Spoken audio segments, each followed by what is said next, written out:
আলাইহিসসালাম, কেউ বলেছেন নবী, কেউ বলেছেন আল্লাহর ওয়ালি। আসলে আরবিতে ওনার নাম খদির, আমরা বাংলায় বলি খিজির। খদির মানে সবুজ।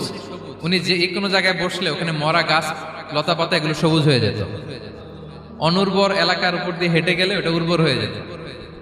তো মুসা আলাইহিস সালাম একবার ওয়াজ করতেছেন এইভাবে বনি ইসরাইলের সামনে, খুতবা দিচ্ছেন। হঠাৎ এক লোক দাঁড়ায় বলে, ইয়া নবী আল্লাহ, মান আ'লামু ফিল আরদ, বর্তমান পৃথিবীতে সবচেয়ে জ্ঞানী কে? মুসা আলাইহিস সালাম বলেন, ফাকালা আনা, আমি। কি বললেন?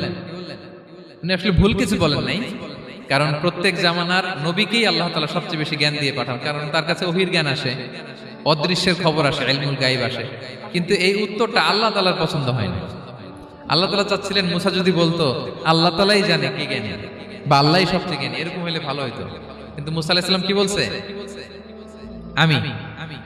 এখন প্রশ্ন করলো, সবচেয়ে বড় জ্ঞানী কে? উনি কি বললেন?